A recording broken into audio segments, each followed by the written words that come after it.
The 29th Kyorugi 10th Poomsae All Bodoland Taekwondo Championship 2023 दिनै थुंगेबाय।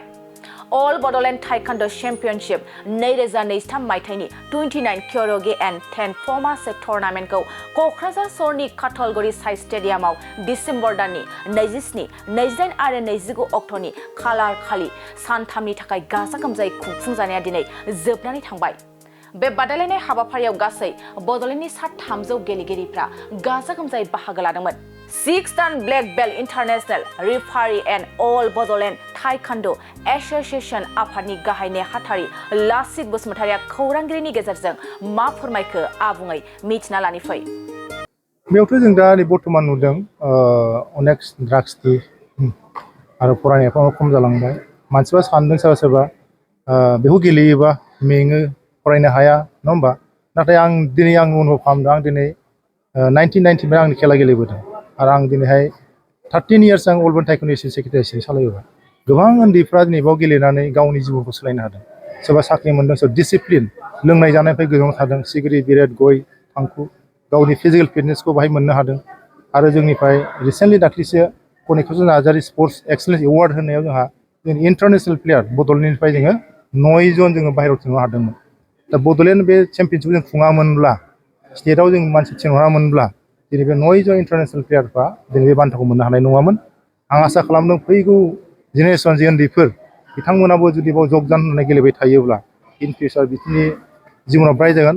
मानो होनोबा बे टाइकवान्ड'आ अलिम्पिक रिकगनाइज खेला। ओंखायनो आसा खालामदों आंनि थरफनिफ्राय आं बुंगोन फै बयबो गेले एनि मार्शियेल आर्ट एनि स्पर्ट्स। दा स्पेसियेलि आङो जों टाइकवान्ड' हिसाबै टाइकवान्ड'आ मोजां मोनो।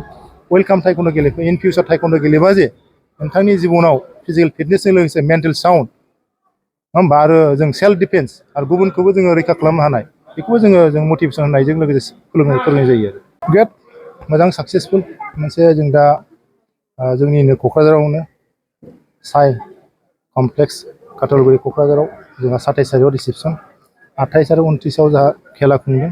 मैया 28मोन, मैया मोजां खेला जाबाय आरो दिनै जोबथारनाय दिन 29 तारिख दिनैबो मोजां सेनियर आरो जुनियर सेनियरनि खेला दं, लोगोसे फुमसिनि खेला दं आरो ओरैनो साबेसे गेलेगिरिफोरा बाहागो लादों? बेहाय 300+ गेलेगिरि फैदों। फुमसि गेलेनाय आरो किउरुगि गेलेनाय जा मोननै पार्ट दं।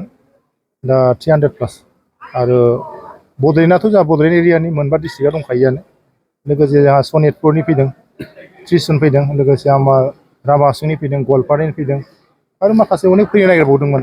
जों माखासे एकमडेसननि उसुबिदा जागोन साननानै एबार नांथ'ला, जों फाइनान्सआबो एसे खमजुरि बिदि होननानै जों दोनथ'नाय जादों आरो। खिन्थु माखासे समाव जोङो ओरैहाय जोङो दार्जिलिं, भुटान, नेपालखौबो जों इनभाइटेसन माबा हिसाबै लिंहरनाय जायो आलासि हिसाबै।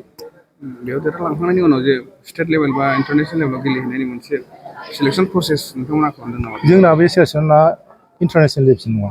दा जों बड'लेण्डआव जोङो खुंनानै बावनो फोजोबनाय जोंना जिहेथु जोंना रिकगनाइज माबा नङा हा Olympic association Assam Olympic association जोंहा लोब्बा गैया। खिन्थु जोङो 29तम खुंबाय आरो दा आसा खालामदों जों सेपारेट जों माबा गेलेनो हायो नामा। ओंखायनो जों एस'सिएसननि गोरों गोराफ्रा बा बड'लेण्ड गभर्नमेन्टआ जुदि सापर्ट खालामोबा निस्सय आसा खालामदों जोङो सेपारेट मालाबा गेलेनो हागोन खोमा। बेनि उद्देश्यजोंनो जोङो दा सेपारेटखौ जोङो नाजाबाय थादों बा जोङो अल बड'लेण्ड टाइकवान्ड एस'सिएसना खुंफुंबाय थादों आरो दा 29तम दिनै खुंबाय जों दिनै।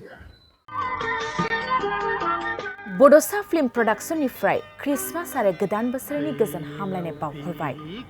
गोजोनथाव खौरां रायजो राजाफोरनि सुबिदानि थाखाय फैगौ गोदान बोसोरनि 2 जानुवारिनिफ्राय 20 जानुवारिसिमनि थाखाय सिगांनि बेसेननिफ्राय खम खालामनानै आलायारन सावथुनखौ हरनाय जासिगोन। बेनिखायनो गोसो गोनां रायजो राजाफ्रा गोदानै होनाय नैबे गाहायनि नाम्बाराव कन्टेक्ट खालामहरनो हागोन। गुरै खावलायहरनाय नोंथांमोनखौ फुंनि 10 रिंगानिफ्राय बेलासिनि 3 रिंगासिमल' बुकिं खालामनो थाखाय कन्टेक्ट नाम्बार होनाय जाबाय।